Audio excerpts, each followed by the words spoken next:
Untuk kasus 1 dan pertanyaan pematik kasus 1 akan dibahas Ibu Sela Aisyah. Langkah restitusi yang telah dijalankan Ibu Santi. 1. Menstabilkan identitas. 2. Validasi tindakan yang salah. 3. Menanyakan keyakinan kelas. Sikap Pak Hasan dalam menyikapi langkah Bu Santi. Mendukungnya, karena tindakan yang dilakukan Bu Santi merupakan tindakan restitusi. Restitusi Pipi dan Natali sudah sesuai atau belum? Sudah sesuai.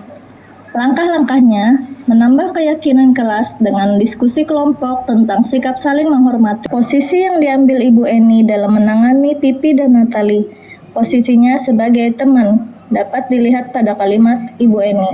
Tolong bantu Ibu. Namun Pipi dan Natali malah jadi tertawa. Ah Ibu, santai saja Bu. Sedangkan kasus kedua akan dibahas oleh Bapak Sony Setiawan dan pertanyaan pematik kasus 2 sebagai berikut. Pembahasan kasus kedua. Posisi yang dilakukan Pak Lukman adalah sebagai penghukum.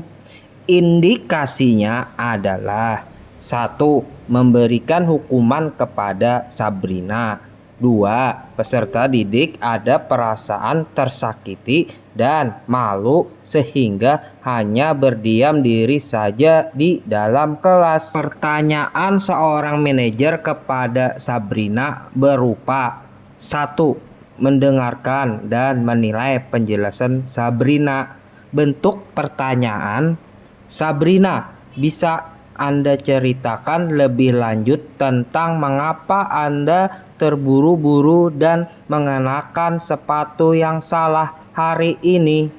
2. Pertimbangan atau solusi. Bentuk pertanyaan, apakah Sabrina telah mempertimbangkan alternatif lain seperti meminjam sepatu dari teman atau menghubungi orang tua Anda? 3. Kesepakatan warna sepatu peserta didik di sekolah. Bentuk pertanyaannya, Sabrina, apa yang Anda dapat dilakukan untuk kejadian hari ini agar tidak kamu ulangi lagi? Nilai kebajikan dari keseragaman warna sepatu, kesetaraan, kesatuan, disiplin, dan tanggung jawab.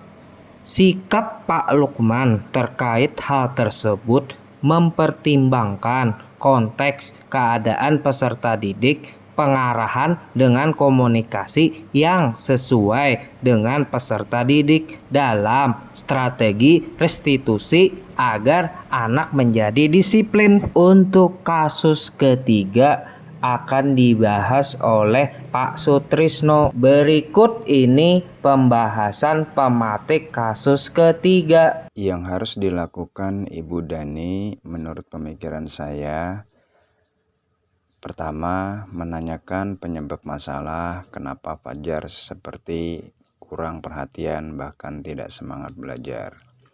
Kemudian yang kedua, membantu masalah belajar yang dihadapi oleh Fajar dengan meluangkan waktu Ibu Dani sendiri. Yang ketiga, memberikan dukungan kepada Fajar kalau dia bisa melakukan belajar dengan baik seperti teman-teman yang lainnya. Karena dalam hal ini yang dibutuhkan oleh Fajar, kebutuhan akan perhatian dan dukungan. Fajar mungkin merasa tidak diperhatikan atau didukung oleh orang-orang terdekatnya, sehingga dia merasa tidak termotivasi untuk belajar. Selanjutnya, kebutuhan yang akan pemahaman. Fajar mungkin merasa kesulitan untuk memahami materi pelajaran sehingga dia merasa frustasi dan akhirnya menyerah. Yang ketiga, kebutuhan akan motivasi. Fajar perlu dimotivasi untuk belajar sehingga dia bisa menyadari pentingnya belajar dan berusaha untuk menjadi lebih baik. Jika Ibu Deni sebagai pemantau, pertanyaan yang diajukan 1. Fajar, kelas kita apakah memiliki peraturan? 2. Fajar, perbuatan apa yang kamu lakukan? 3. Fajar, sanksi apa jika kamu sering tidur-tiduran di kelas? Tindak lanjut kepala sekolah terhadap kasus Fajar meminta guru tersebut untuk belajar sebagai manajer. Untuk kasus yang terakhir, kasus 4 akan dibahas oleh Pak Samsul Huda. Dan berikut pertanyaan pematik kasus 4. Pembahasan kasus 4. Posisi kontrol Bu Suti adalah sebagai manajer, karena ibu kepala sekolah mengamati, menganalisis, dan mencarikan solusi permasalahan tersebut tanpa menyalahkan dan menghukum, namun mencari solusi terbaik, yaitu berkolaborasi dengan guru lain.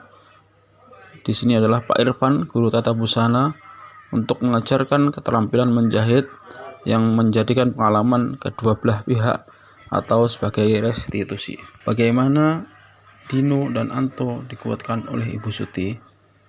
Dino dikuatkan bahwa setiap orang pernah berbuat kesalahan, akan tetapi yang terpenting bagaimana kita bisa memperbaiki kesalahan tersebut dengan solusi yang terbaik. Untuk Anto, Ibu Suti memberikan penguatan berupa solusi bagaimana Dino bisa menebus kesalahannya, dan Anto menyatakan bahwa Dino harus memperbaiki 3 kancing baju yang terlepas untuk menebus kesalahannya. Untuk nilai kebajikan atau keyakinan sekolah yang dituju dari kasus tersebut adalah nilai menghargai orang lain, tanggung jawab, mandiri, kolaborasi, dan menciptakan lingkungan sekolah yang aman dan nyaman. Karena kasus ini diawali dengan pertengkaran yang kemudian didamaikan dengan tidak menyalahkan, tapi mencari solusi kedua belah pihak yang bertengkar dengan kerjasama antara manajer, kepala sekolah, dan guru. Demikianlah hasil presentasi dari kelompok BOR 3, di mana hasil diskusi kami yang beranggotakan Bu Sela, Aisyah, Pak Soni Setiawan, Pak Sutrisno, dan Pak Samsul Huda. Kami mengucapkan terima kasih dan salam bahagia.